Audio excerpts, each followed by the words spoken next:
I guess the others will join in a few minutes. So we will start the session. So just 1 second, let me share my presentation.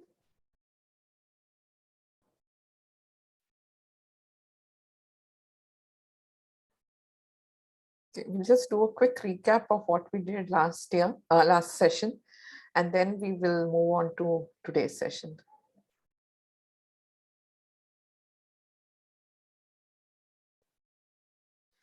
Okay, so on last Sunday, we had looked at Introduction to Assessment Development Center, common misconceptions about assessment development centers, principle of assessment development centers, objectives of assessment development centers, differences between assessment and development centers, principles of DC design, and today we will cover DC tools and techniques, types of DC tools, creating and validating the tools. So very quickly, we had looked at what a assessment development center does. So if you remember, we had talked about measuring multiple competencies by multiple assessors through multiple tools for multiple people, right? So we need to make sure that all these 4 elements are present: competencies, assessors, tools, and people, and everything has to be multiple. Minimum numbers is 3 to 5, right? So this is what we had discussed last time. And they have to be observed by experienced observers, and when their behaviors are recorded and inferences are drawn to arrive at a measurement of the competency of the participants. We'd also looked at some misconceptions. I'm not going to go into this again. So just quickly bringing up the slides again, just to make sure that all of us remember what ADCs are all about. And if you remember, it also talked about the objective of ADCs, which is selection of the right candidate for the job, and identifying development needs of the candidate, understanding individuals' potential capability to do the job successfully, promotions and transfer planning, succession planning. So if you remember, we had talked about 3 things in a nutshell. If you look at it from a summary perspective, what are the 3 key objectives of ADC? One is selection, and second is development, and third is promotion. We had discussed about these 3 aspects. Of course, promotions can be in terms of role transfers, movement to a next role and all. Development with respect to training requirements or succession planning or talent management. And selection can be with respect to identifying who should be part of the talent pool, who should be part of the succession bench, or who should be hired into our organization, right? So selection can have multiple interpretations. So that's the objectives of the ADC. And we had looked at the difference between ADCs. So in assessment center, we restrict ourselves to just an assessment and providing a feedback at the end of it.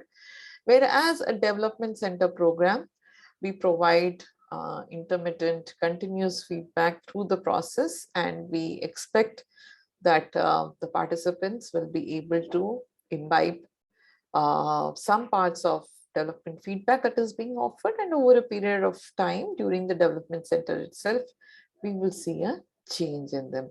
So this was the difference between assessment center and development centers that we had discussed last time. And then, of course, we looked at the different principles of DC. We said that, you need to have clear and stated objectives. You have to identify competency baseline. And I think, at the cost of repeating myself, I want to just state again that the first 4 sessions that we did on competencies are fundamental to any assessment development centers. Without a competency baseline, to endeavor or have a DC process or to embark on a DC process is not going to be meaningful for the organization or for the participants. It's very important to identify competency baseline. And we'd also talked about senior management commitment. If the management is not committed to this process, if they don't see the value in this process, then it's best not to start it, because you will always find that there is a plateauing or a dip in the development efforts, resources, investment over a period of time, and it's just not worth the time, energy, and effort. And of course, the fourth principle is that of feedback. Um, Today we're going to look at DC tools and techniques. Okay, I see a couple of people have joined. Okay, great. So we're going to look at DC tools and techniques now. Hey, hi, Yogesh. Nice to see you. Good morning, ma'am. Good morning, everyone. Nice. So I really love that commitment to keep the video on, because it's a commitment not only to self, but it also encourages others, right? And you make sure that you're paying attention because you have the video on. So thank you so much, Yogesh. Really nice. Thank you, ma'am. Okay, so we're going to look at DC tools and techniques today. Okay, and one of the things that we have to remember about designing or choosing which tool or which technique to go for. So let me first try and give you a kind of differentiation. I mean, why use the word tools and techniques, right? What's the tool and what's the technique? So tools are essentially instruments that we use during the DC. Okay. Methodology is how, or technique is the methodology of using the tool, right? So you can have a tool like, say, a case study, or a tool can be in basket exercise, or a tool can be a group discussion. But the methodology of using that is called the technique, right? So how do you use it? So you can have the same hammer, but you can use it to hit a nail, you can use it to break down something, right? So the same hammer can be used for two things or multiple things, right? So technique is how you use it, tool is the hammer. So just a metaphor for you to remember. It's very important because often there is a confusion between what are tools and techniques, and somebody will say, hey, you know what, I'm using case study is the methodology. Case study is not a methodology, case study is a tool. How are you using the case study, right? That's the technique, right? So case study can be used individually. I can just sit alone and solve a case study, or I can discuss a case study with my group of people, or I can use the case study to present. I can use the case study to actually have a discussion with another assessor. There are so many ways I can use the case study, right? But the tool is a case study. So please remember that hammer and nail, right? That's a good way of bringing the differentiation when we get confused. So how do we choose a tool, right? So tool you have to choose based on the target audience. So is it junior people? Is it sales and operations, production?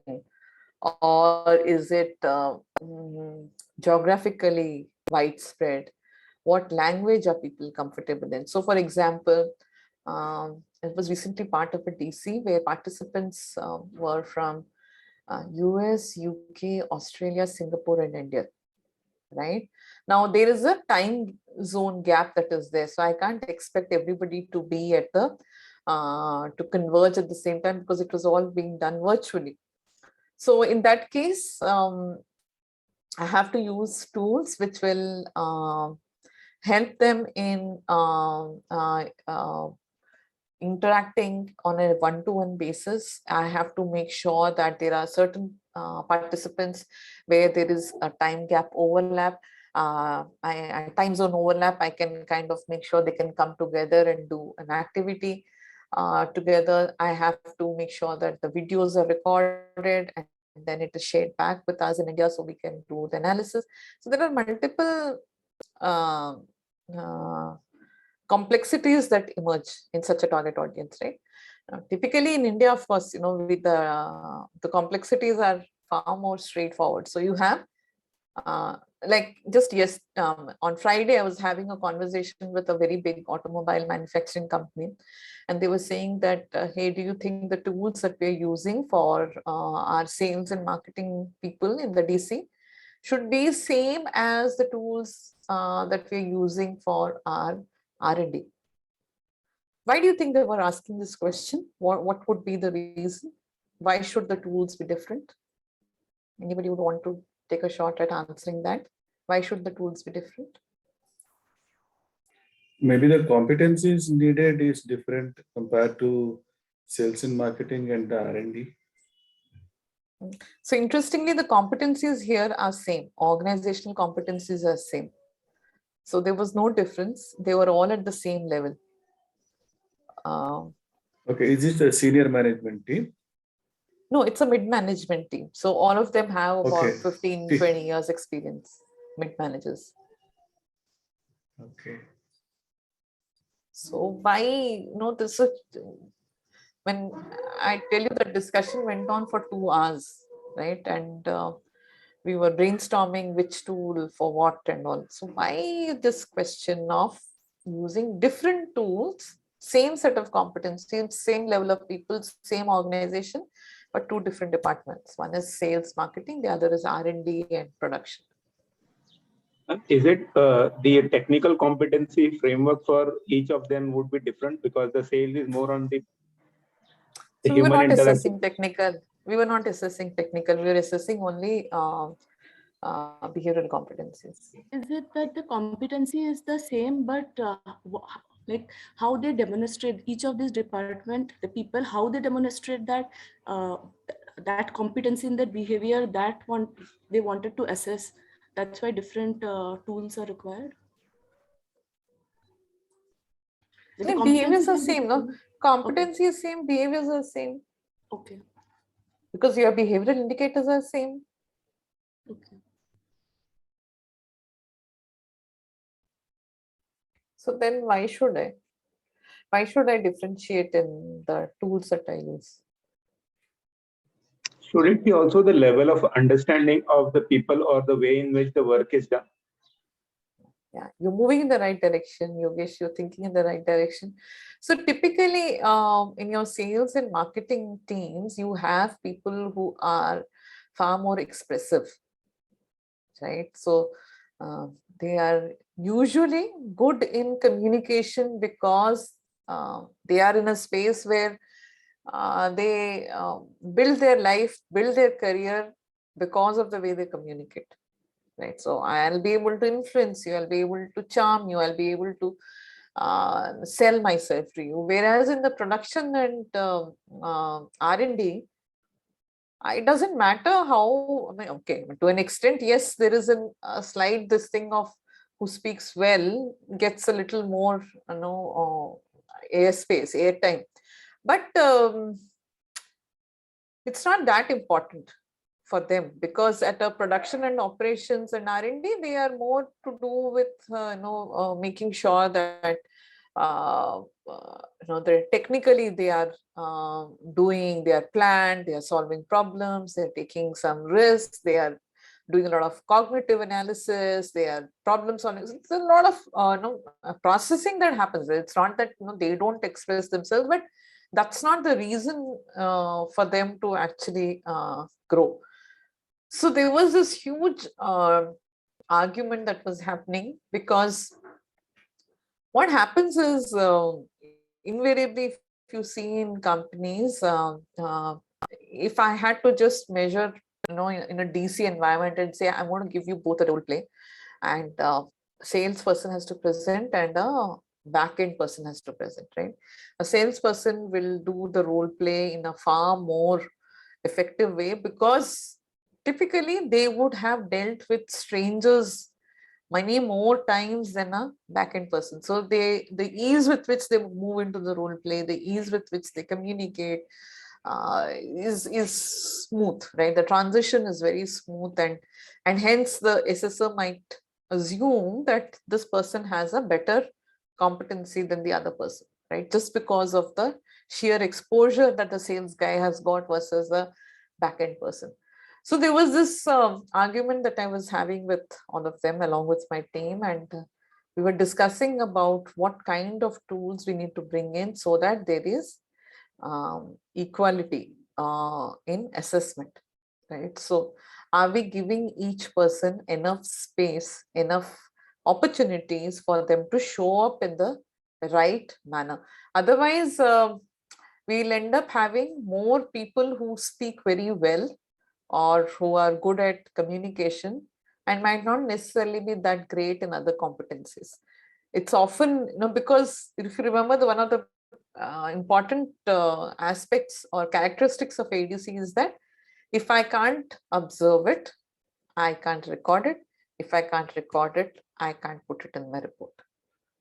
Right. So that is the biggest challenge in ADC. So how do I make sure that whatever participants are thinking is being observed in some form, either in written or in expression or in some other format, right? So I have to make sure that I capture that. So that's why it's very important to understand the target audience. So target audience can be in terms of age, it can be in terms of gender. This is a very important aspect. I remember as part of a DC a few years back, where there were 35 people who were being put through the process in one particular DC, and there was only one lady in it. Okay, and that time we did an outbound DC. Outbound means I'm putting you through like a outbound process, and I'm observing you when you are doing outbound activities, right? Now this lady felt so uncomfortable because a lot of things required them to come together close, lift people up, put them across, right? There were times when they had to they had to be they had to literally walk hand in hand and cross a few things. Now that lady was very uncomfortable, and we found that in spite of that physical proximity that was there, she managed to have a very strong impact on the team. So, but when of course she was an exceptional person, but it's important that we remember that target audience can uh, make the tool useless, right? As much as we think that it will be very good, it can make the tool completely useless if you have not considered all aspects of the target audience, whether it is age, gender, department, geographical spread, language. Language can be a huge barrier. There are people who are exceptionally good but don't speak English. They might be speaking Hindi or Bengali or Kannada or Tamil or Malayalam. So then what do you do? Right? Your tools have to make sure that they get that space to there, because you're not assessing people for language. Right? I mean, if you're if language is a competency, fine. But if language is not a competency you're assessing for, then how do you make sure your tool is language agnostic? Right? So there are different aspects that one has to consider about the target audience before you choose the tool. Okay. The next one is application, right? So application basically means that how am I going to make sure that the tool that I'm choosing will give me the competencies that I want to observe, right?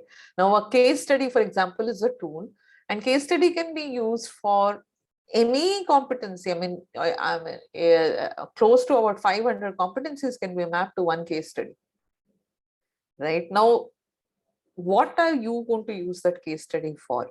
So that application is very important. Often what happens is when you are running a DC or an assessment center, assessors and observers will come back saying, hey, you know what? You told me to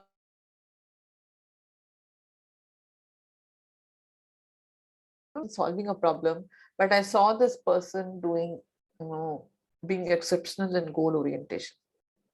In the same case study, I observed another competency, right?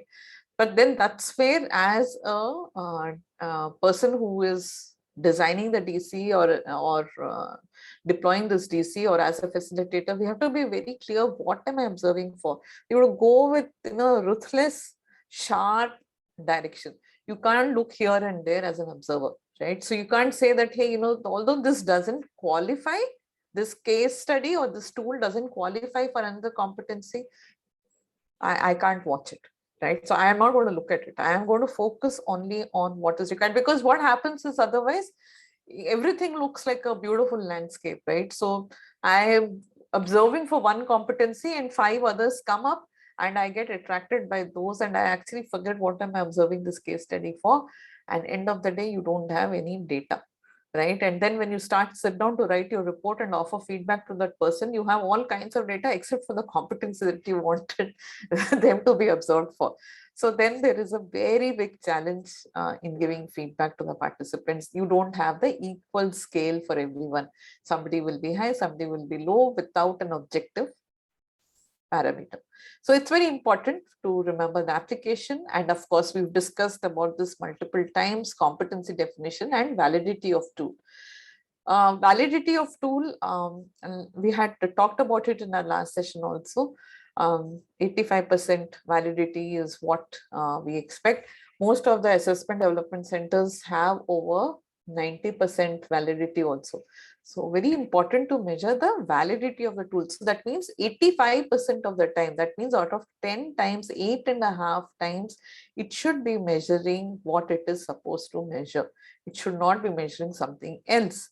If you are doing that, that means the tool is wrong or it has been designed inaccurately. Okay.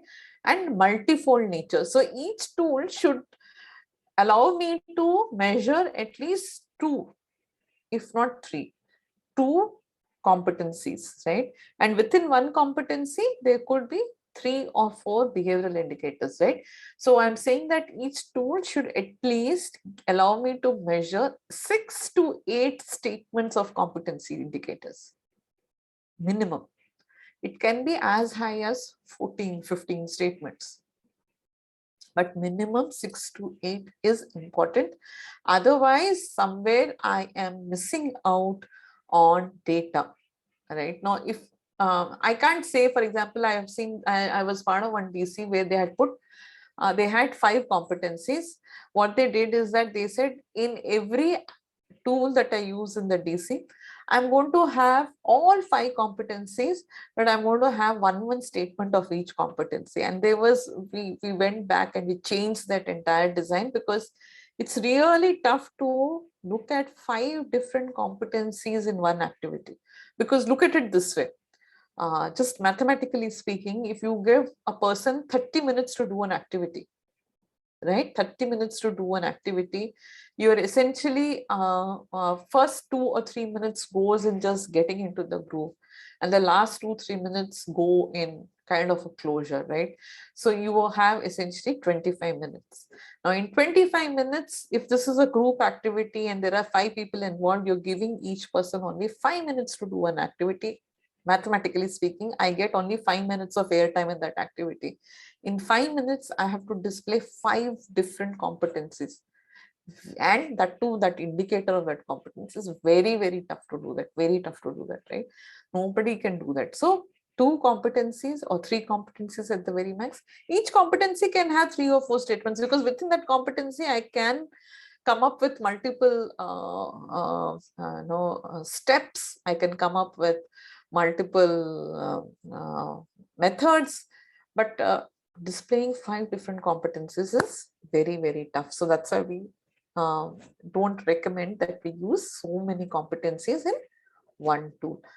Okay, at this point, I want to pause for a minute and ask for some questions. Any questions anybody has, please feel free to ask.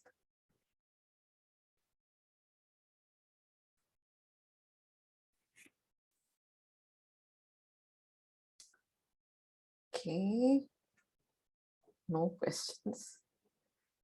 Interesting. Okay, so we're going to go into types of DC tools. The first set of DC tools are called cognitive tools. Cognitive tools, these tools are essentially to bring out the cognitive processes of an individual, including analytical thinking, logical reasoning, etc. So I want to ask you all, what do we understand by cognitive tools? Although we have given a definition here, but what do we mean by cognitive processes? What are cognitive tools? So is it something with the memory part of it, with the recollection, memory, thinking abilities, analytical abilities? So anything with the brain, I mean, honestly, our ability to absorb. Aptitude tests. Okay. Okay. Yeah. Yeah. Anybody else would want to add in?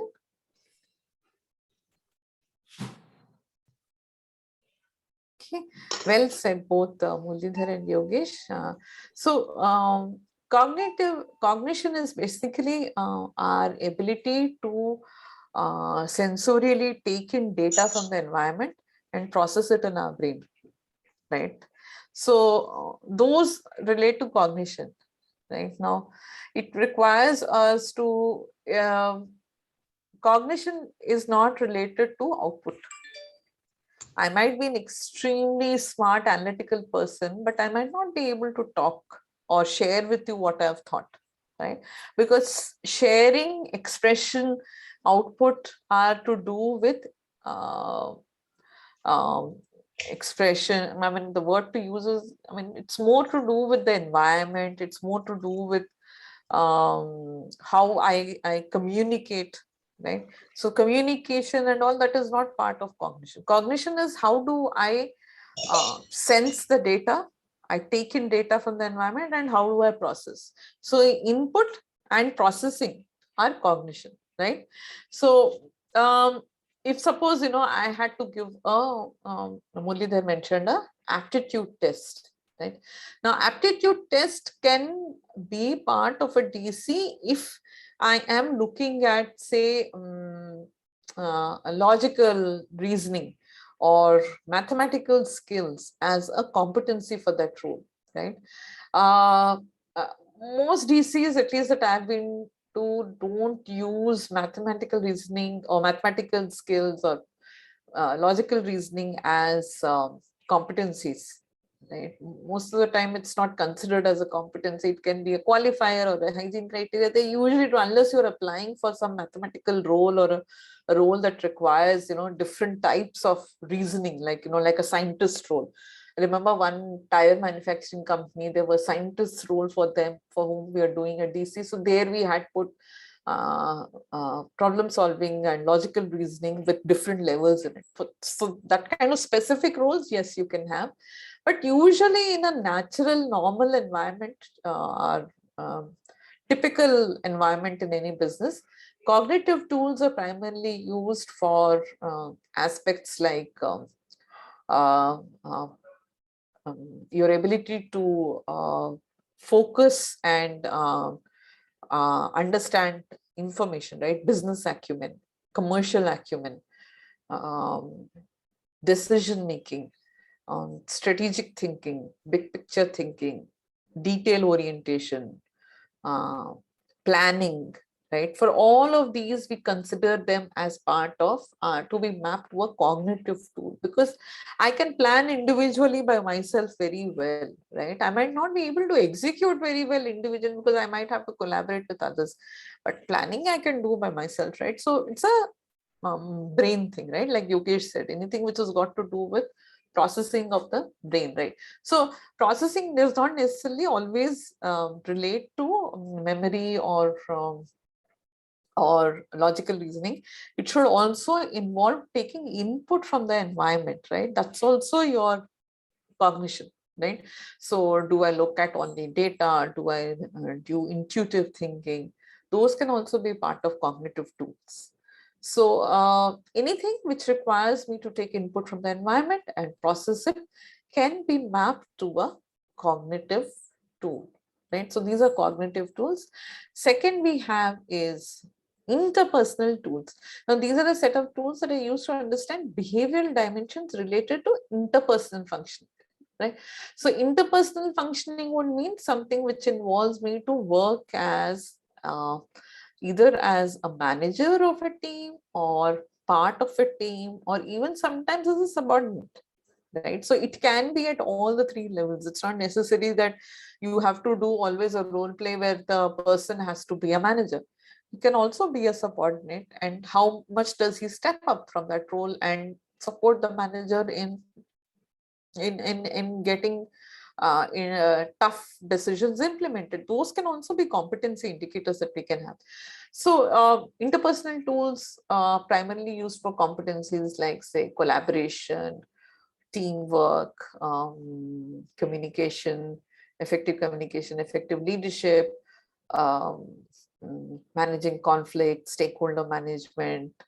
Uh, there's so many such competencies for which interpersonal tools are used, right? So interpersonal tools typically will involve tools like a role play, like a presentation, a group discussion,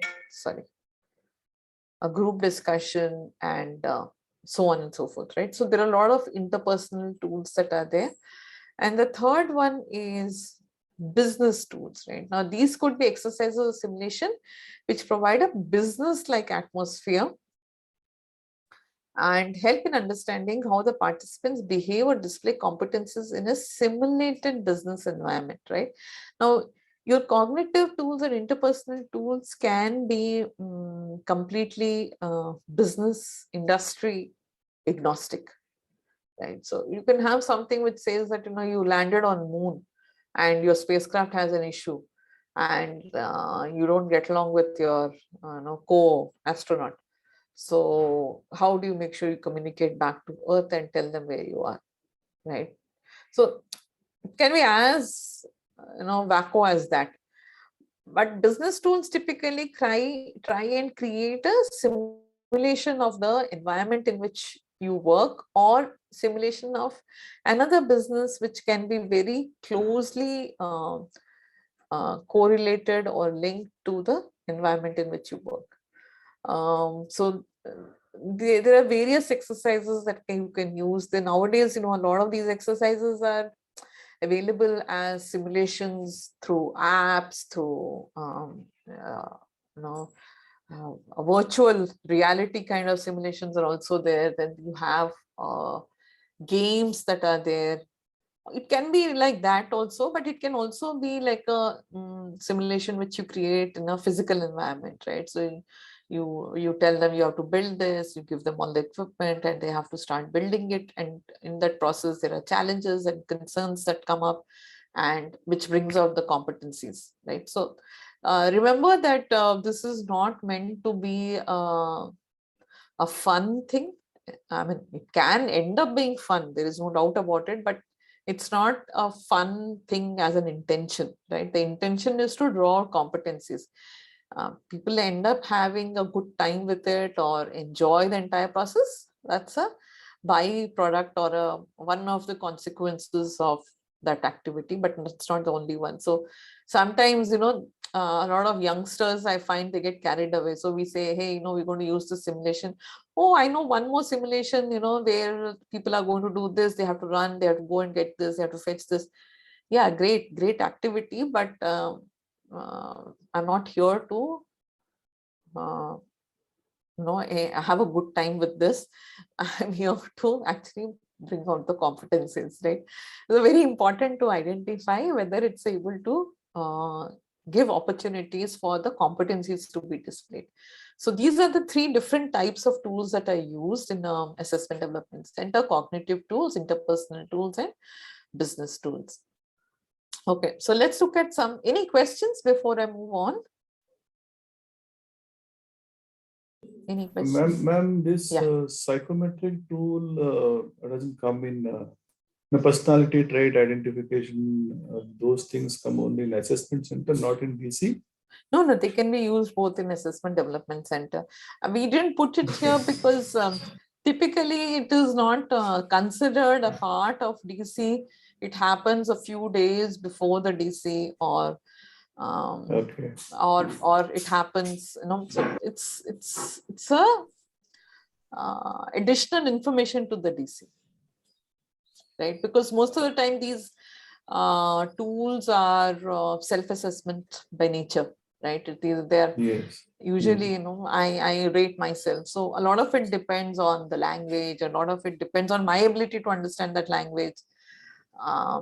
There are some tools, of course, which are there, which are competency linked, right? So like At Table Ventures in our company, we use a lot of 16PF. So we are distributors of 16PF. So we know that 16PF has a competency-based report that comes. So then it helps me because I can link it directly to the competency and check whether the person shows some potential reflection of that competency when he thinks about himself. But unfortunately, most of the other ones that are there, whether we take MBTI or FIRO-B or Bell-Bins or predictive index, or Thomas profiling also has a competency report. Yes. If you use Yes. any of these other ones, then you typically don't get a competency report. So what you have to do then is to sit down with a qualified certified practitioner and see whether you can map out that report to competencies and then share feedback. A lot of companies, what I have seen them do is they take a psychometric, keep it separate, do the DC, keep it separate. And when they give feedback, they tell the person, hey, your test said this, and this is how you actually are. They don't link the test to competencies. So sometimes I find that if the participants are not mature enough, they don't link these report with the competencies. So they treat it as two separate data points, and whichever one appeals to them more becomes important for them. So for example, if I am more self-reflective by nature, I'll pick up the psychometric test and feel very happy about it. But if I'm a more extroverted person by nature, I will take that and say I don't want to take this. So and then why would you want to do this or that, right? So that's why we've not put it as part of this. Usually it happens before the people go into DC. Other way of doing this is that in our company we have designed some competency based assessments because of the recurrent nature of demands from our clients. We have made for each competency a set of questions which we have validated, and we keep it in our repository. And sometimes when the clients say, hey, I want to know how this guy is when he thinks of himself with respect to these competencies, then we administer that, we pull out the report and then link it back to the DC observation. But what you've said also brings me to one very important point, which is 360 reports. 360 reports I are was about to ask on that. yeah, so Yeah, 360 reports are a great way, are an amazing way of getting to understand competencies of people when it comes to work. Because what happens is a lot of these people come back, participants come back saying, वो 2 दिन 3 दिन जो DC के थे ना madam, मैं ना वो 3 दिन ना मुझे बुखार था, या मुझे ना बहुत कॉल्स आ रहे थे क्लाइंट से, या my boss kept calling me, so I was distracted, so I didn't participate in the DC much. So please don't take this as who I am as a person. They'll come up with all kinds of excuses, right? So fever and client calls and boss calls are just one part of it. I've seen very, very innovative excuses people come up with. yes, yes. So to avoid that, what we do is we get a 360 done before. So 360 here, typically, although we call it 360, most companies, at least in India, we do only 180. Although we call it 360, we do only 180. We do self, we do peers, we do manager, manager plus one, and colleagues. Sorry, team members. So these 4-5 people are covered. We never do vendors, we never do suppliers. So those two external stakeholders are never considered in India, at least. So then what happens is then I can go back to him saying, boss, I mean, you didn't engage with the DC, fine, but look, your 360 report is saying something similar or saying something completely diametrically opposite. I can then have a conversation with that person and try and understand what stopped him in engaging in the process, what helped him in engage with the process, or what could be his strengths, what could be his development area. So it gives us very rich data. But then again, everything in life, including you and me, come with terms and conditions, right? There are no lifelong guarantees for 360. So one of the things that happens in 360 is if we don't have a mature set of participants, then it becomes a very frivolous exercise, right? So Yes, I'm your peer. yes, yes. So you give me 5 on 5, I'll give you 5 on 5. We have a secret pact, said or unsaid. right? Then some team members will say, "Yeah, boss का promotion होगा तो अपने को भी कुछ ना कुछ तो फायदा होगा, तो let's give him 5 on 5." The manager will say, "अगर इसको मैं 5 on 5 नहीं दूंगा तो फिर I don't know what they will think of me, what kind of person I've been working with me past 5 years. So let me also give him 5 on." So I mean, then this entire process is not worth it, right? But so that's why I say nothing comes, without terms and conditions. So this is, that the maturity of the people who are taking the 360 is very, very, very, very important.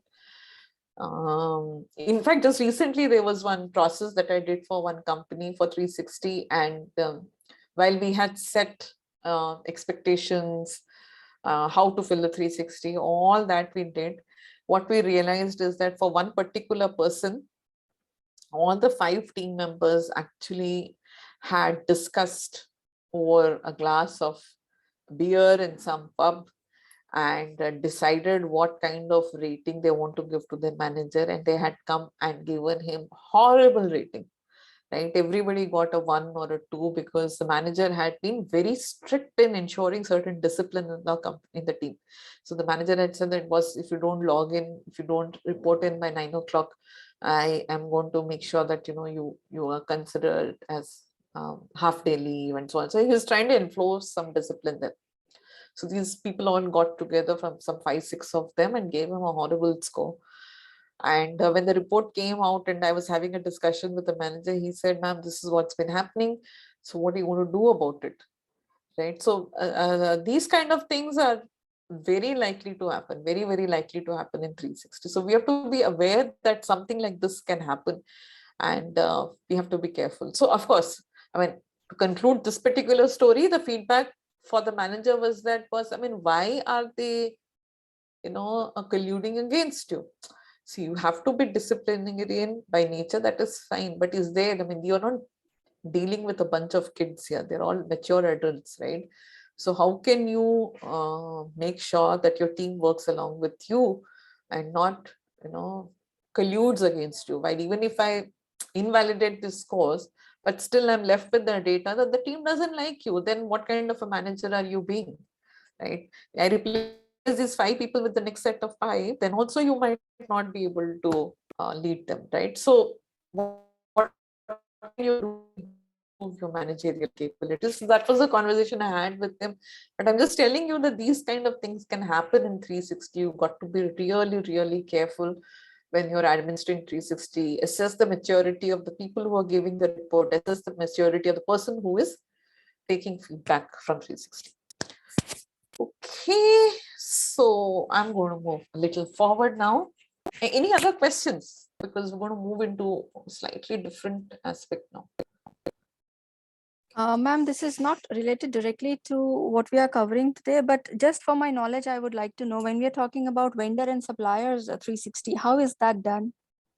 If it is not time consuming.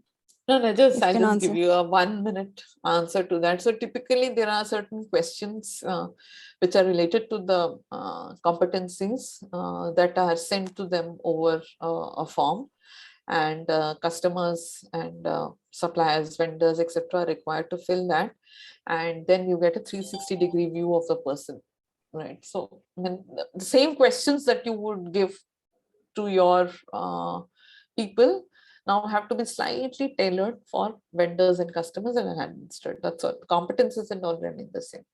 Okay, thank you. Okay, so I want to move a little forward now. The rules of DC design. Each competency must be measured at least twice or thrice using different tools. Each exercise must not measure more than 3 or 4 competencies. The ideal number of competencies that can be measured in an exercise is between 2 and 3. And this is to ensure that the observer or assessor is able to look specifically for these competencies and not get digressed into observing multiple competencies, right? So like I was saying, there are times when assessors have come back to me and saying that, Smita, this tool, I couldn't observe problem solving, but I observed communication, I observed leadership, I observed team playing capabilities, I observed big picture. I observed everything. I observed everything except what you wanted me to observe. So then, then it becomes a very big problem to deal with. So the debrief to the assessors has to be very, very crystal clear. These competencies you have to observe. These are the reasons why you can observe these competencies. These are the opportunities I'm giving him. When I ask this question in the case study, he can come up with these 5, 6 types of answers. And these answers can be linked to this competency. To that extent, you have to go through the design before you give it to the person, right? So then he'll say, okay, if he says this, it means that this competency is there. If he says this, it means that this particular competency is there. If he writes this competence. So when you do that, then the assessor will be clear in their mind what they're looking for. Otherwise, you just give them a case study and say, in this case study, we're going to look at problem solving. The assessor will come back saying, I didn't see problem. He didn't solve any problems. He just talked about, taking care of the employees or motivating the employees. He didn't solve any problem. Right now, motivating is also a way of problem solving. Right? Why did he choose motivation as a way of solving that particular problem? That is the capability that we're looking at, right? So often assessors can get confused if you give them too many to observe, or if you don't give them clear directions as to what to observe, right? So this is an important part, and participants should get opportunities to display their competencies and proficiencies in all kinds of settings. We have talked about this, right? And the reason why we are calling this a rule is very, very important. This is, I think, the most fundamental of things that happen in DC, and I can't emphasize it enough. I must get an opportunity to do it individually. I must get an opportunity to do it one-on-one and in a group, right? It doesn't mean that, in a group, I come up with exceptional ideas and I'm able to influence the group very well. But in the individual one, when I have to solve it, I don't come up with anything, right? So while I might be amazing in a group setting, in terms of, say, a competency like, say, communication, effective communication, I'm not able to write even one report or answer one caselet. So that is also communication, right? So then that brings us, a huge dichotomy in the person's capability to communicate.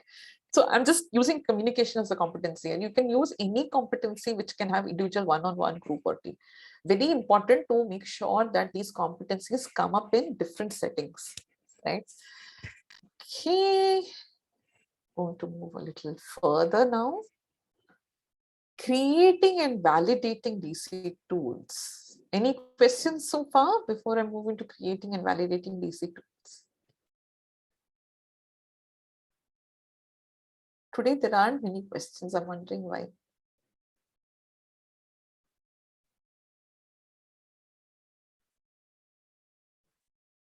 Okay. I hope all of you are listening in. Yes, ma'am, definitely. Okay. Yes, ma'am. Okay.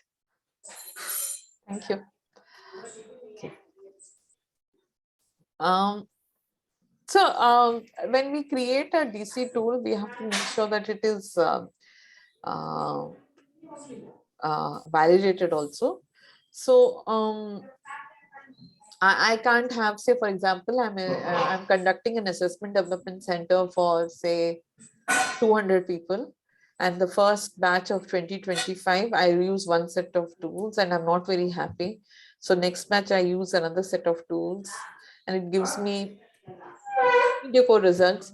Third set of batch, I want to anything else. And then I actually start looking at who is good amongst my team. That would be very, very unfair, right? So you have to make sure that the same set of tools are administered across multiple batches or your universe of participants that you have, with minimal or no changes at all, unless your main objective is to validate tools, right? So you're not wanting to use data of participants to compare between them. You just want to keep validating your tools, right? I don't think anybody would want to do that unless you're in the academic or the research space of assessment development center. So please make sure that whichever tool you decide on, whichever tools you use, there are minimal or no changes in between development centers, right? So many times with a lot of enthu, SSS come back saying, "Arey Smita, इसमें ये एक change कर दोगे ना आप, so this competency will come out brilliantly in the next person, next batch." Right? Let this be a continuous improvement exercise. Keep improving your tools every DC. Very good, very well, point taken, but I will not change it in this batch of DCs. I might change it for the next set in another company or another universe, but not for this. I'm not going to, because I want to give each one an equal opportunity to come out with, if I don't do that, I'm doing it. Somewhere it's going to affect their years, emotions. Somewhere it's going to affect their self-esteem, their own self-belief. So I don't want to play around with that. So please don't make changes. Okay, I think if somebody is on Murlidhar, sir, can you please Sorry, go on? extremely sorry. Thank you. Extremely sorry. No problem, no problem, no problem. So when we're creating the tools, it is important to remember three things: the objectives, the competencies that are being measured, and the setting in which these tools will be deployed, right? So I mean, these two we have discussed at length, the first 2 points. What do we mean by setting in which these tools will be deployed? What could be the meaning of that?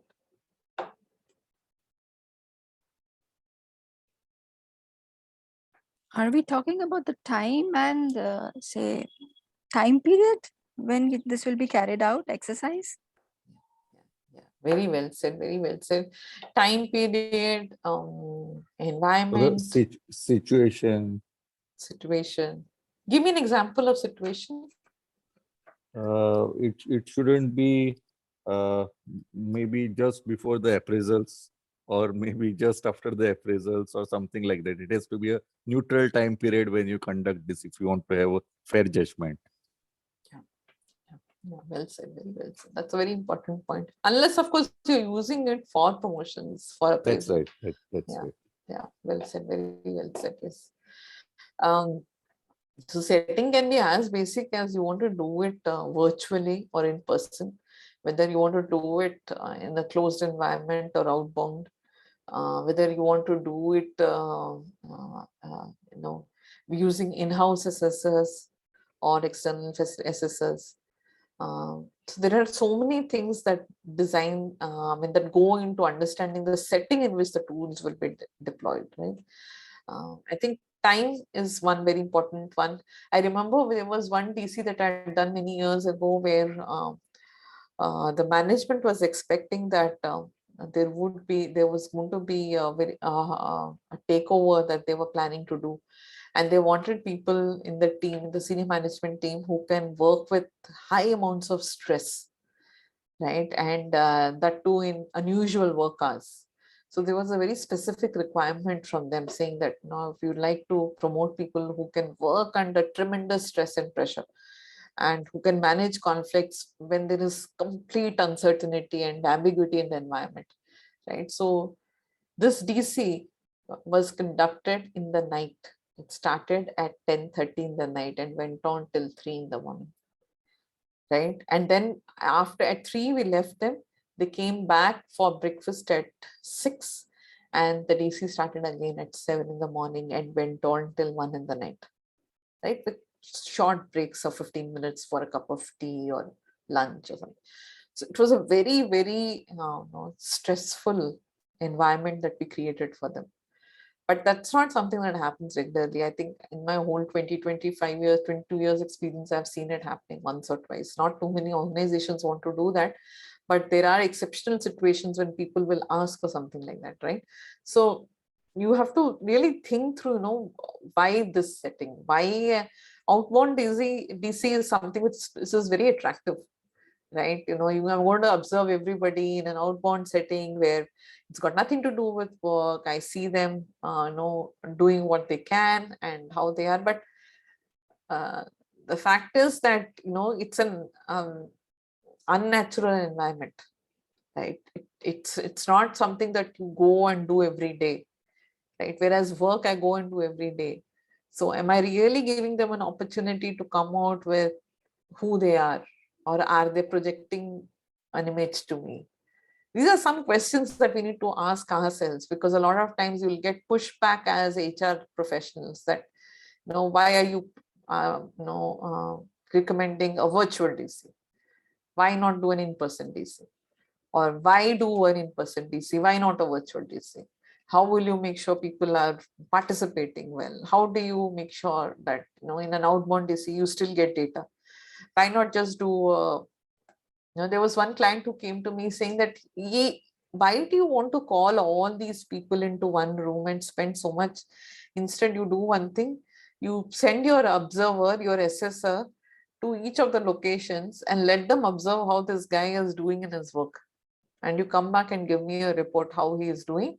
And based on that, I'll decide whom to give a promotion. So that is also there, right? But that's not a DC. That you can call it something else, like a day in the life of or something, but that's not a DC. So all kinds of requirements come up. You have to figure out, what is going to be the best or the most appropriate method. Okay. The tool must be created or designed based on situations which are either completely away from the business environment or completely in line with the business. So typically I do a 50-50, right? So if I'm going to use, like, say, 6 tools, then I use 3 tools which are completely business-like, right? So if I am from the IT industry, I'll create one case study in IT industry. I'll create a role play in IT industry. I'll make a group discussion in IT industry, right? And then 3, I'll give completely non-IT, which is, this is completely no industry, background can help, right? So like I was saying, a situation in one moon, or situation in a forest, or a situation in something else, right? Where it's got nothing to do with business environment. So 50-50 is the ratio that we like to maintain, because it should not give anybody a undue advantage over others because of their understanding of the business, or because of their understanding of the context.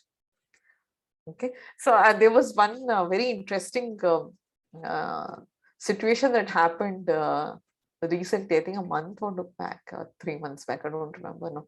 So it was, we are working for ITES company, an e-learning company, and we're doing a DC, and one of the non-business like situations that we had created was that of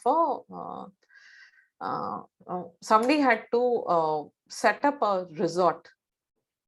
Okay, and we went through the profiles of the participants, and when we had asked for the last 5 years what they've been doing, and none of them had worked in a resort. Right? It was very highly unlikely somebody who's worked in a resort to come into e-learning. So we also thought, okay, this is fine. And we created an entire simulation around it, where you have to set up a resort, there are challenges, there are constraints, and how do you solve the problem, how do you lead the team. And one guy came up with flying colors with amazing insights about what to do. And all the assessors were amazed and impressed, and he did excellently well in that particular tool. And we later realized that he had actually run a resort for his father when he was a teenager. And this guy had, he knew everything about it, because his father was running the business and he'd grown up in that environment. तो उसको सब पता था. And hence, the kind of insights he gave us were truly amazing, right? Not he was like, and so then we had to actually sit down and put our brains to it as to, how do we, look at this with respect to competencies. And of course, we had to redo the scores and all, and bring in elements of other aspects and all. But saying that, just that understanding where this person grew up would have helped us in knowing which environment to choose. So from that time, we are a little careful about what kind of non-business, business agnostic situations do you choose, or So that's the learning from there that I had. So yeah, there are learnings every day. You can't say I know it all ever in your life. And it can also happen, ma'am, that, when you are assessing people based on some other industries, example, people can tell that, oh, this is not related to us. This won't happen in our industry. That kind of, comments also comes. This looks very theoretical to us. It happened to, in our this thing also. So there is less involvement also. Yeah, they come up Yeah. with that. So they'll say, no, yeah, I mean, this doesn't relate to my industry. This has never Yes, happened in my yeah. company. Why are you saying this? So the pushback will always be there. So I think it's important for them to kind of, so the logic that I use is that, yeah, I mean, there is a certain comfort in working within your context, your environment. And we have given you situations around that. We also want to know how you will operate in these kind of situations. And there are no right or wrong. See, typically in the case studies and everything that we design, there is no right or wrong answer. It's only my way versus your way, or my way and your way. It's not even versus. It is my way and your way, or any other way. So you can, I mean, theoretically you can do it. Just like this is a theoretical question that, there is a simulation on moon. Theoretically, you can do anything. The fact that you've chosen to do this tells me this is the way you think, right? So, and if I look at this way of thinking in this, and this way of thinking in this tool, and this way of thinking in this tool, I can draw a beautiful, connection and see a pattern of thinking. And this is what I want to offer. Now, you tell me if this is not the way you think, right? Or tell me when you've not thought of this way. Give me a situation when you've not thought of it this way. And then they start opening up and they start sharing. They'll tell you, oh, okay, actually in that time I didn't, I did this, I didn't take this approach. But then you will, as a trained assessor, you'll be able to draw a connection from that to this and say this part seems to be either connected or missing and so on. So it's how you also take, provide feedback and take these pushbacks. Sometimes, participants come back with a completely different thing, saying that, the activities that you've given me are exactly like my work, right? So I couldn't do, what I'm naturally capable of, because I actually thrive in, environment. If you had given me something which was not from my industry, I could have actually shown you my brilliance. Because ye to mujhe pata tha, I'm used to this way of working. If you give me something different, I can show you my brilliance. So either ways, you're going to get pushback. There'll always be a reason for people not showing up in the nice way, right? But I think it's our ability to then kind of understand why they are saying and then piecing it together. There was one DC feedback that I was going through where the BU HR manager, the participant, the BU head, all three of them said that, boss, I mean, in the DC, they were not willing to see the report. They wanted to ask me, how are you linking this particular activity with this competency? Which competency are you measuring me on this tool? And I had started in 1.5 hours for feedback, and 1 hour, I think 20 minutes went in just trying to get them to start thinking report and not thinking tools, right? They were trying to push back saying that your tools are not validated, your tools are not linked to the right competencies. So these kind of things also happen. So you have to be alert, understand why they are saying what they are saying. Because the participant scores were very low, they felt that their business unit, there will not be any promotions that year.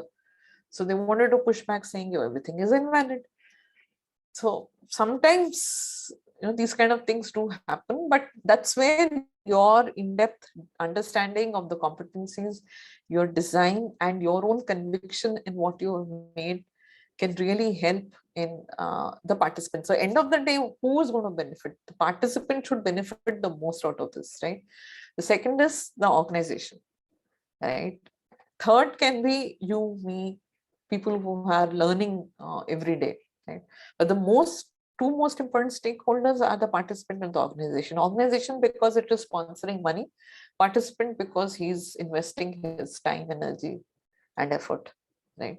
So these two people should benefit. So what is it that they're getting out of it?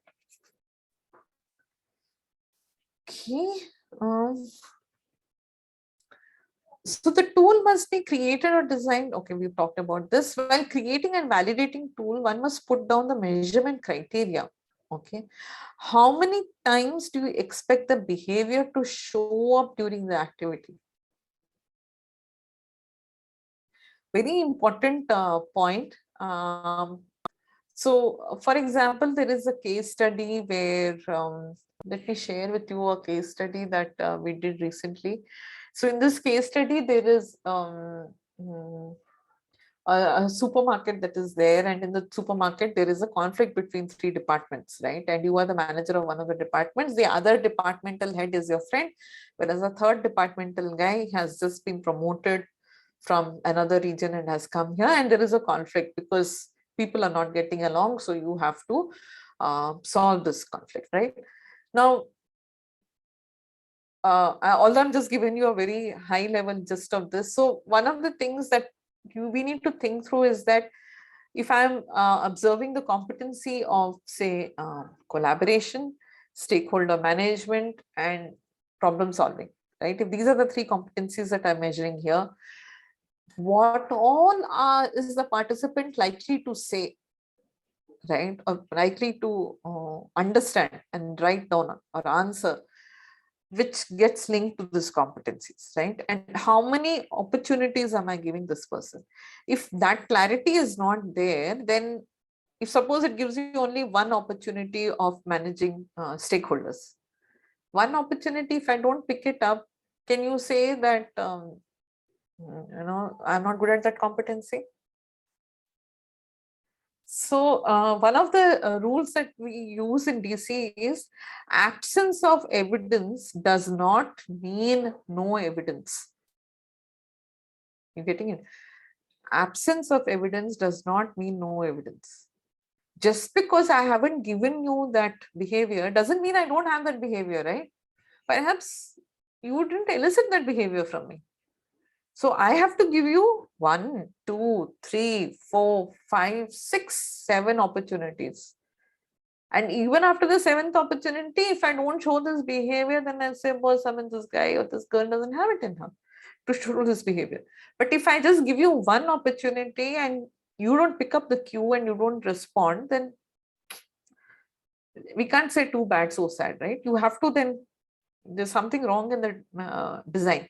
So at least 5 to 7 opportunities should be given in a tool for the person to bring out that behavior.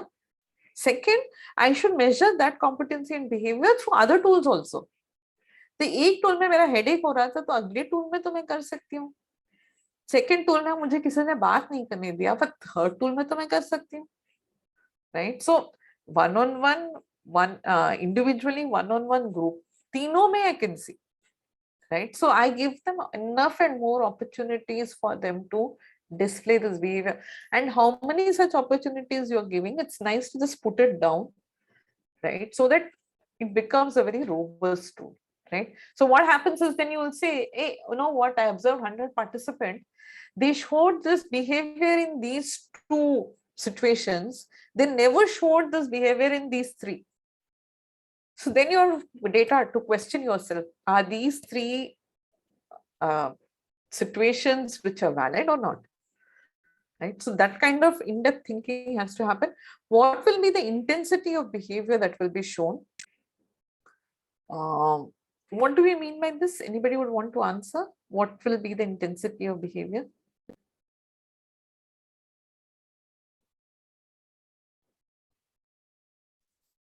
Is What? it consistency? Intensity is not consistency, right? The degree of the behavior which has been displayed, like the level, is it a beginner one or an intermediate one or an expert? That is what I get. Yeah. Okay.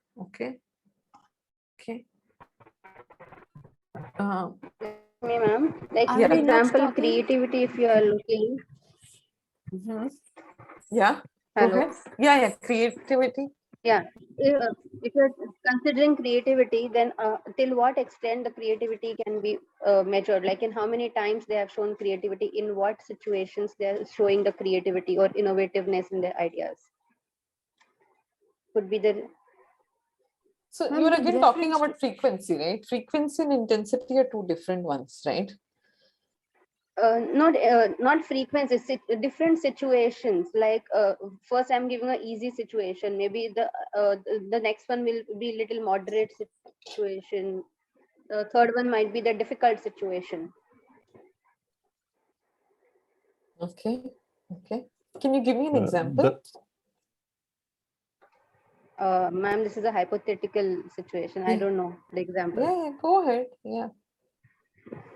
Go ahead and share.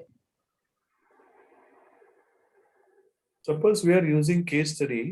The case study with the 1 or 2 pages will have some information, and the case study with the 20 or 30 pages, which will have multiple and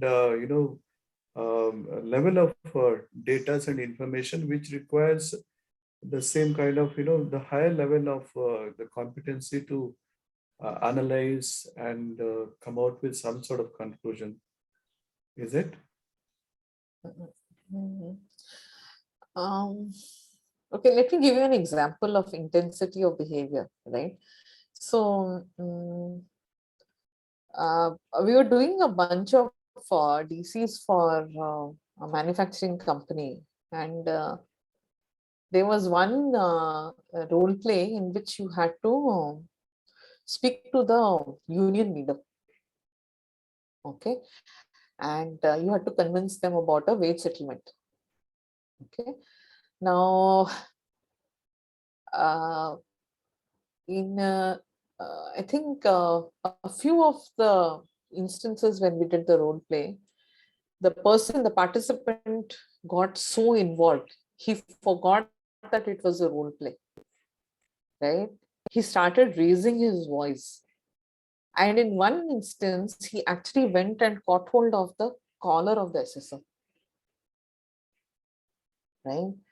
Now, that's the intensity of behavior, right? He might not do it again. But in one situation, he actually, I mean, imagine a role play is going on and I'm sitting there and recording my observation. There are 2 assessors and 1 participant. Okay. One assessor is doing the role play with the participant and I'm sitting there and recording behavior. The conversation is just following the script. The assessor is just following the script, right? There is no new data that the assessor is in.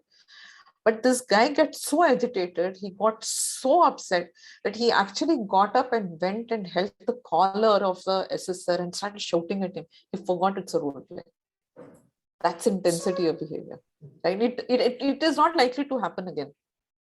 So differentiate between frequency and intensity, right? Intensity is how in-depth of or how impactful my behavior is. That's the intensity. It's like going deep into a particular behavior, right? So let's Ma'am, look at just stop.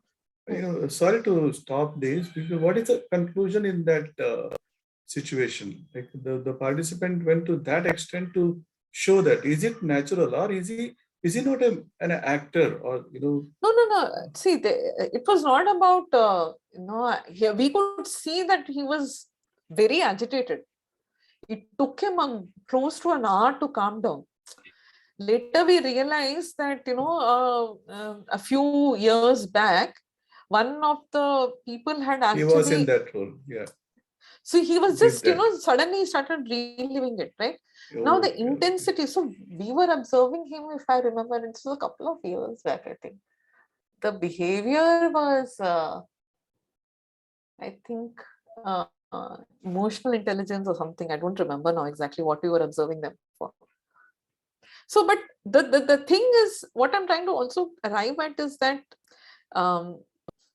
the intensity of behavior, so I can show same behavior multiple times. That is frequency, right? I can show that behavior only once. Even though you gave me 5 opportunities, I show it once. But I show it with so much intensity that it has an amazing, or let me not use the word amazing, it has a very strong impact on the other person.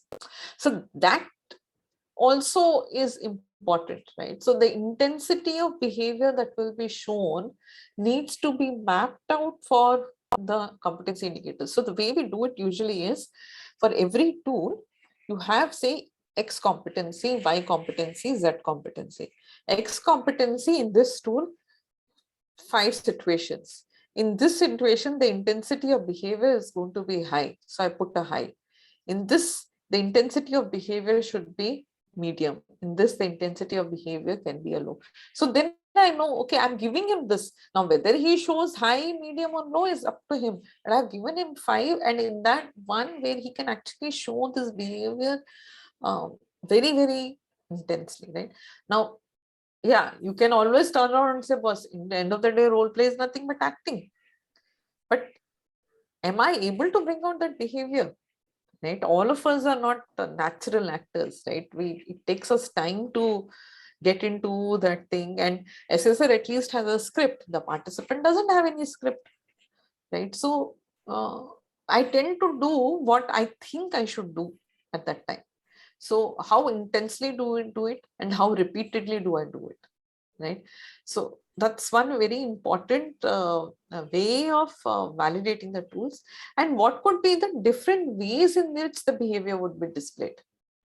So when we say different ways, what do we mean? What are ways in which behavior can be displayed? Ma'am, I have one question regarding the intensity of the behavior. How does it impact the report which we create? Good question, very good question. So let me take a very simple example of a group discussion. Okay, in a group discussion, I'm required to say, I mimic a meeting in the office, and I'm required to get people to share ideas. Okay, now I frequently ask everyone, do you have something to say? Would you want to add something? Would you want to add something? I keep saying that. It's frequency of behavior, right? So as an observer, what will I write? Yogesh said that, Yogesh asked participant 1 for their thoughts. After 5 minutes, Yogesh asked participant 2 for their thoughts, tick mark. After 5 minutes, Yogesh asked participant 3 for the frequency is there, right? Now, Neelam, in the same group discussion, Neelam, when everybody is talking, she suddenly realizes that Muralidharan is very quiet. So Neelam will say, I think all of us have shared our views. Muralidharan, I would like you to, we'll give you 3 minutes. Can you share everything that you've been thinking of? Because I know that, I'm sure you have a lot of points. I see that you have tried to come into the conversation. Perhaps we didn't give you enough space. So can you please share, right? Now, Neelam has asked only once, but because of that, Muralidharan gets in and talks about things which really changes the entire discussion, right? Now, whom will I give what score? What score will I give Yogesh? What score will I give? I'm just taking names because you're there. It doesn't mean that, just taking it for example so that you feel involved. So what score on a scale of 1 to 5, what score will I give Yogesh? What score will I give Neelam?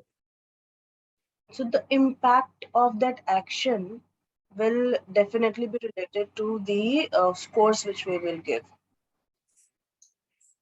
Absolutely. So impact, and also the method that you used, right? Do I do it because I have to do it, or do I do it because there is a need for it? There is a requirement for it, right? So that intensity of that behavior can actually change. Many years ago, when I was part of these group discussions and all, I remember that there was one person in my group who talked a lot. In a 25-minute group discussion, that person must have talked for close to 15-18 minutes. right? And she didn't give anybody an opportunity to talk because she kept on talking about that topic. I don't even remember that topic. And the moment, there was a little lull in what she spoke, I stepped in and I said something because of which the remaining 8 talked, right? And I got higher points than she, right? So it's frequency is good. Frequency helps me to understand consistency of behavior.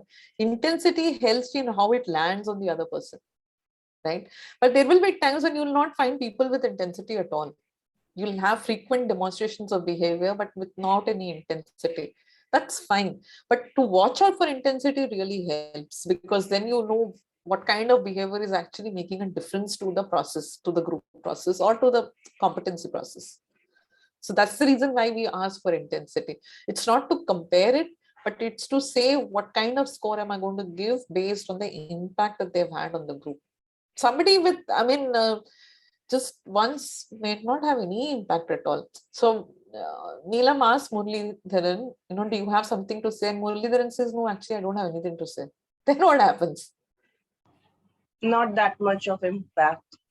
So so you have to, you have to wait to see, what's having an impact on the group process, because that's the competency I'm looking for, right?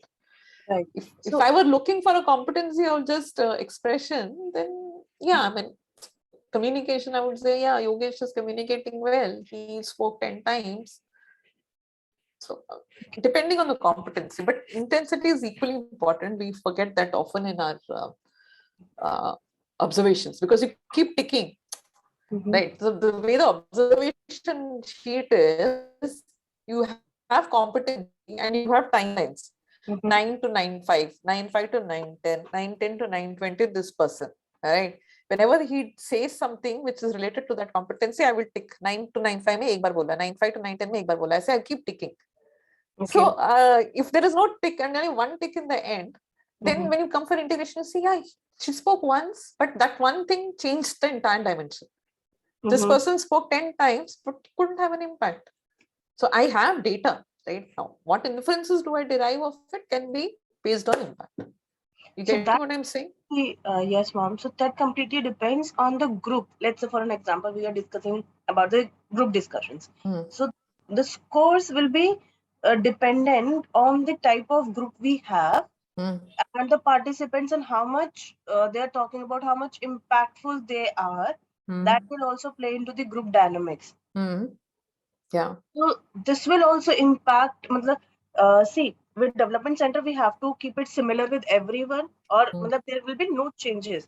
But the results may vary with the same conditions. So that's why you need to have competencies being observed in different tools. You can't have it based only on one tool. You can't have it based only on a group discussion. That competency, I must be able to observe it in another 2 or 3 tools. So then I'll have data. I can't base it. I can't say, hey, Neelam is amazing based on one group discussion. Okay. So that's now you're getting competencies can be overlapping in different activities. Yeah. Just to validate the cross-validate the observations. We don't call it cross-validate because we are not. So when I am as an observer, I am assessing, say, Yogesh in one activity. In another activity, I will not observe Yogesh. XYZ will be observing Yogesh, another assessor. In the third activity, ABC, third assessor is observing Yogesh. So I'm not talking to the assessors.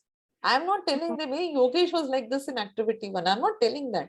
What happens end of it, at the end of the process, like after 2 days or 3 days, whatever, the assessors will all sit together and say, okay, Yogesh competency 1 was like this.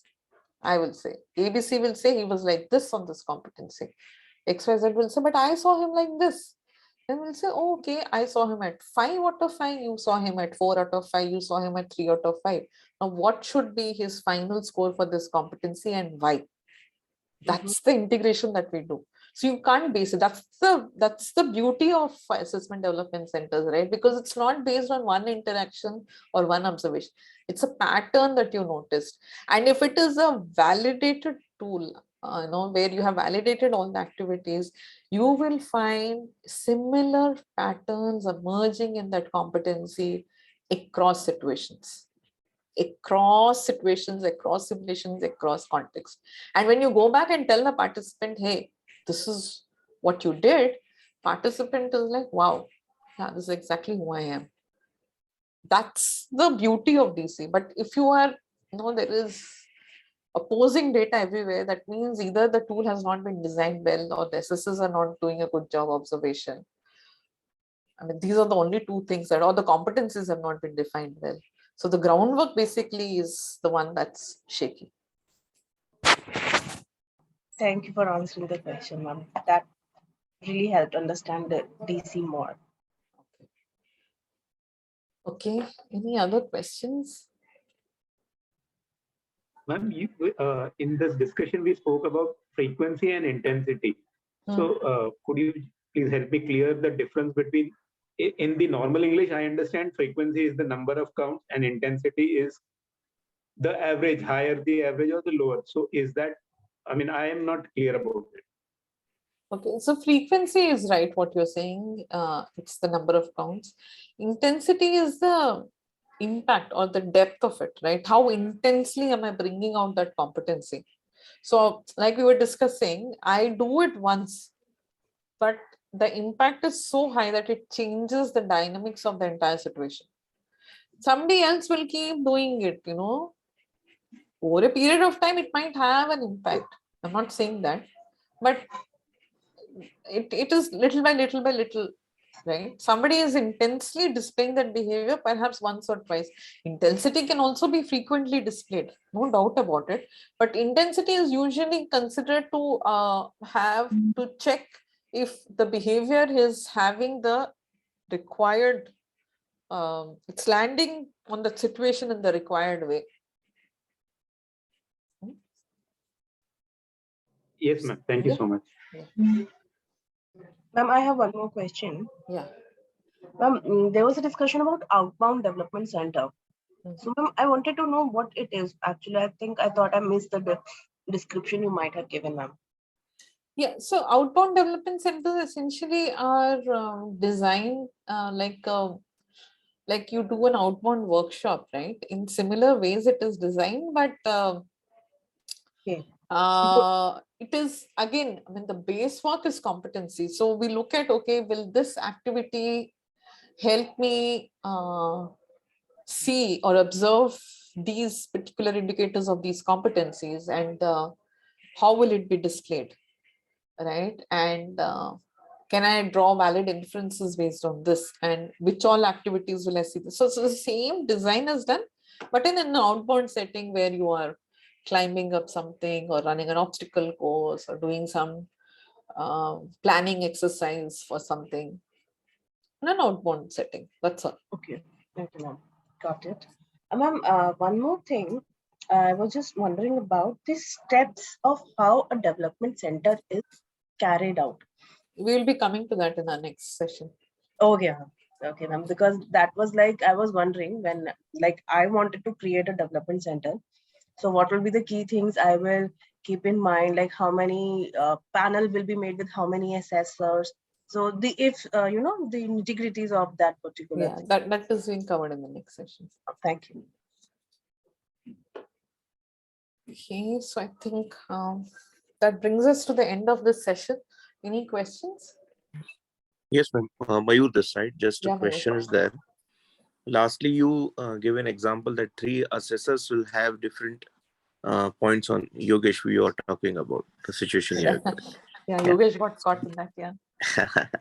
So actually, you have given an example that one assessor will give 3, one is giving 4, one is giving 5 out of 5. So what will be the final score?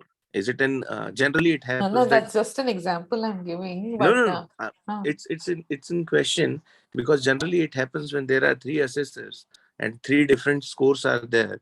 Then people just average it out and give it upfrontly.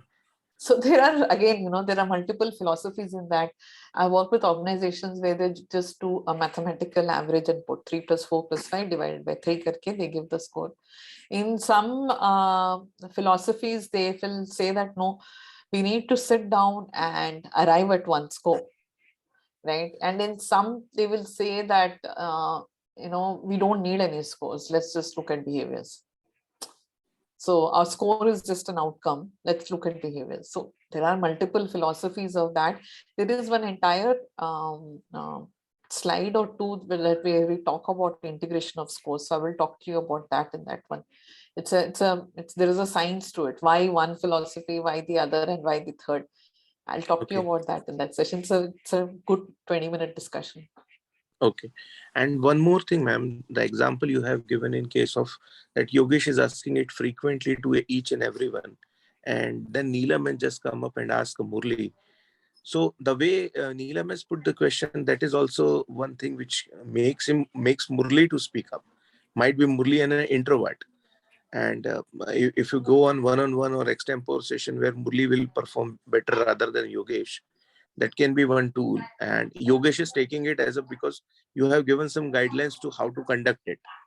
So sometimes people will stick to that only. They are not going further out of it. Because of that, we cannot get the actual behavior of that person. So that can be a possibility. How we can check and assess that thing also, because he is doing what told to do it. So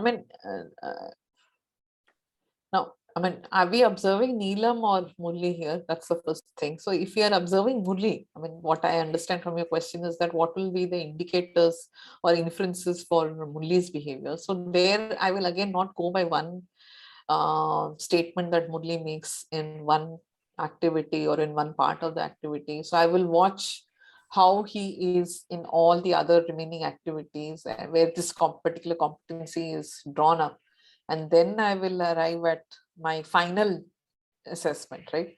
So here I will say, okay, when given space, does Murli take up the amount of time? So when Neelam is saying, I'm going to give you 3 minutes to talk, and Murli just says 2 sentences and he stops. So then I know that he is not maximizing his communication or not structuring his communication or not expressing his self well, even if given time, right? So there might be an inherent challenge that he's facing.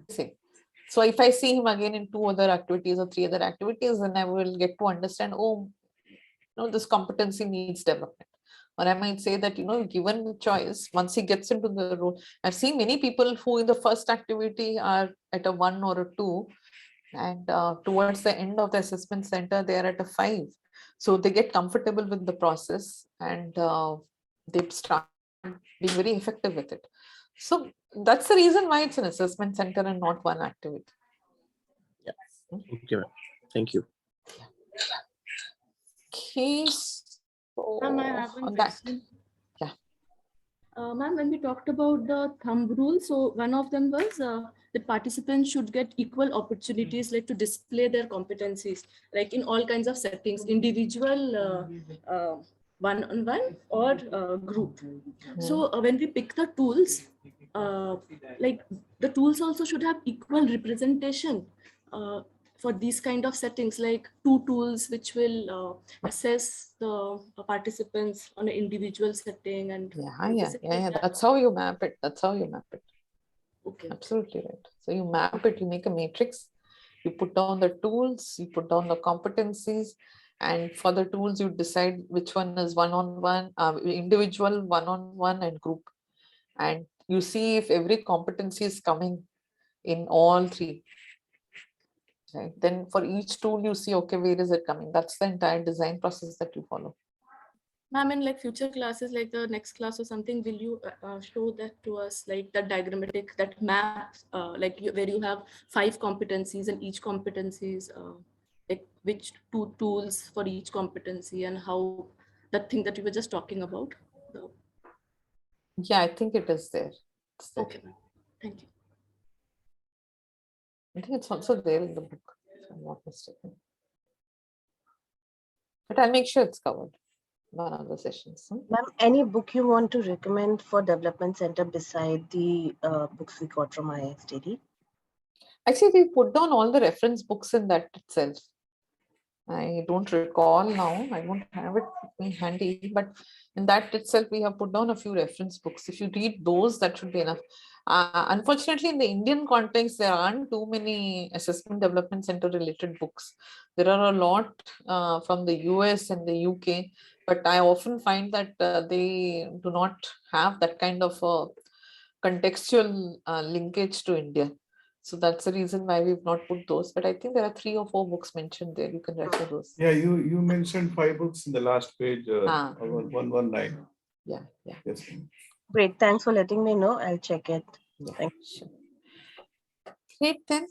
Have a good weekend and all the best. I'll catch you again next Sunday. Thank you. Thank you, ma'am. Okay, thank you. Bye. Thank you, ma'am. Thank you.